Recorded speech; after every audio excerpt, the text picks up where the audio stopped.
خۆشەویستان ساڵیادی برەی ئەزیز و خۆشەویستمان کاکە ئارشی حاجی ڕۆزایە تەمە درێژ بێ هاوڕێگانیشی میوانن شێخ بنیاد کاکە ئەمیر کاکە ئەحمەد کاکە شیا باوان حەمی شێخ وشیار و حەمی خاڵەشوانە و ئەحمەدی شێخ وشیار و پرۆش و کاکە ڕەوەن تاڵەبانی خۆشەویست و کاکە شیاوانیش کاکە بیلالی خۆشەویستیش تایبەت ئەو گۆرانیەش نوێیە هۆنداوی کاکە مازیارە بۆ چۆناڵە جوانەکەی دارۆ و دەست و پەنجەی کاکە شادی خۆشەویست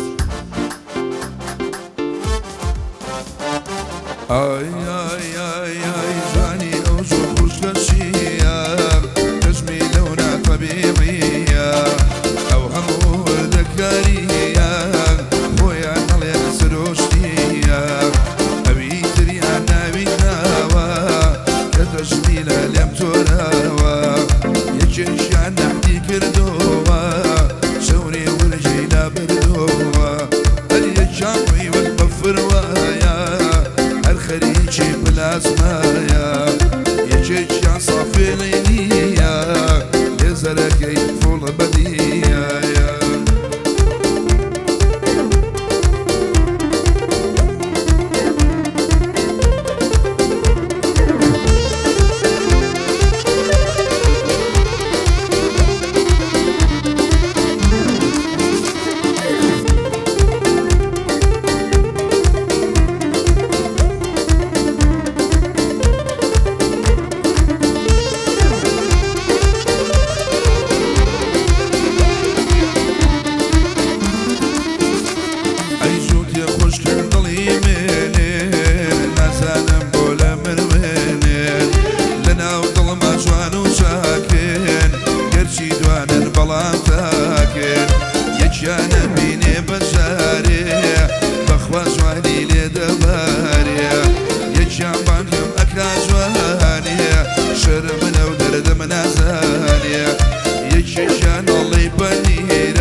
براوەکانی نوێن هی کاکە مازیارە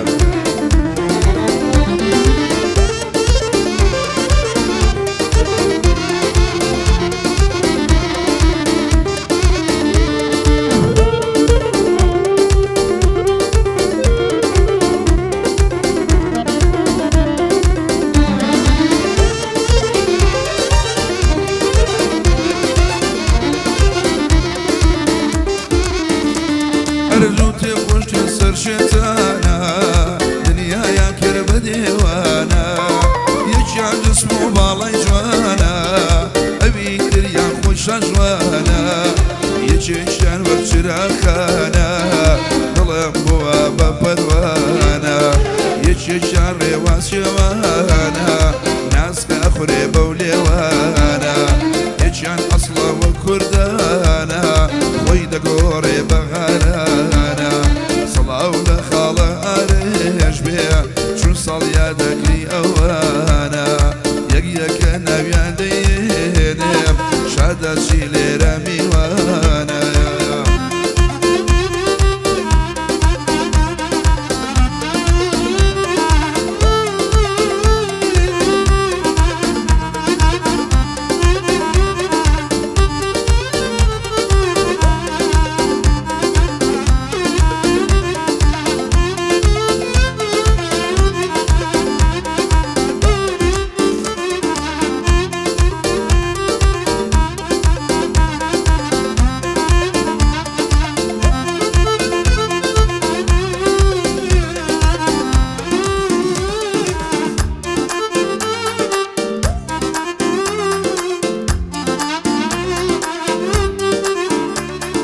جوانا والله يا جوانا جوانا قردني زليانا صدقوراني بو يرغالي بو عربي بو زمانا كاكا أمير أخو ديرا شون خالة حمد ميوانا جوان ليلة بو خالة جيا أما بخوشي بوانا بو حمي الشيخ والشدالي بو حمي خالة شوانا بو أحمد الشيخ والشارع شنكا بروش جميوانا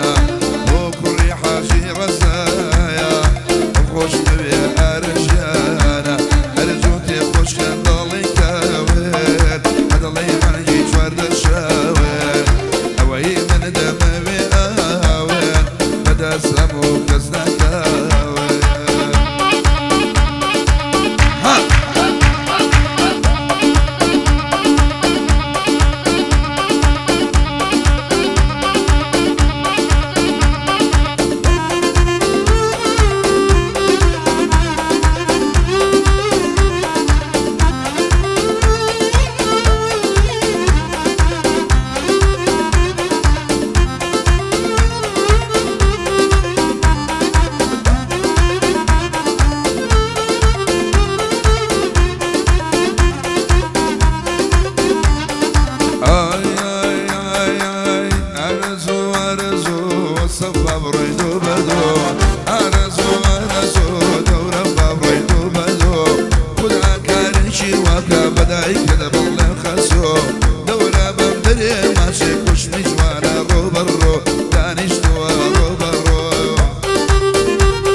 هروي أمرو لظلم أبو قلاي وسكالايا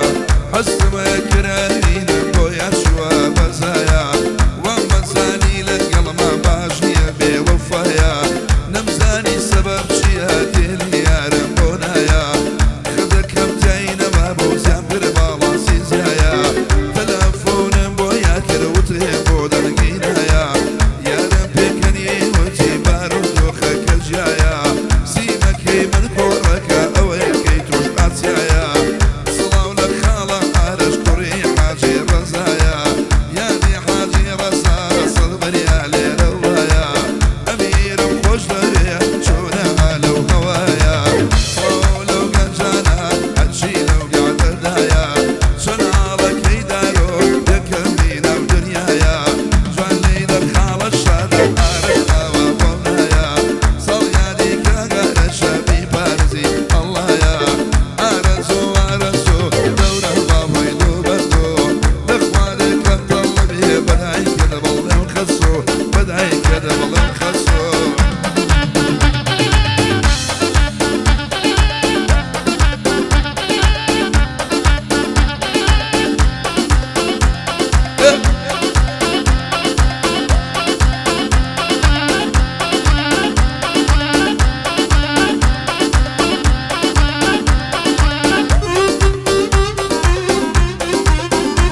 سلام بلو شخانا أما بخالة حما ويادي خالة شوانا شربني اللي ريال بوتو قرانيانا صلياني كلاقانا الشبي باريزي زمانا صليادك بيروز بيشون طالبان بيوانا أرزو أرزو دورة بابريدو بردو لخوادك كم طلبي بدعي كده بلن خسو لخوادك كم طلبي بدعي كده يلا شادجا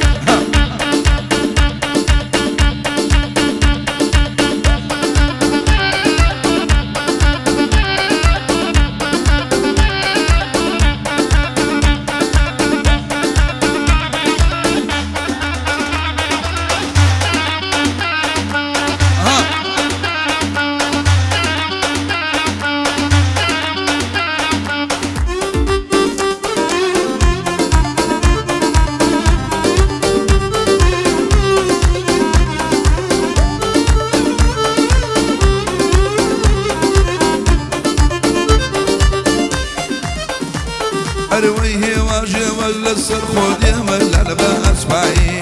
تطلع ونخوات وهالي ونكم الله واي خو من صبر بدن ما بيزر وملت سنياي هواية كم بيبدا بابس بيبي هواي دد خوا باطو بدوري ونقلت جداي بجارك لدنيا خو بدا باساي ديدارك دروز ببي قلمية كوتاي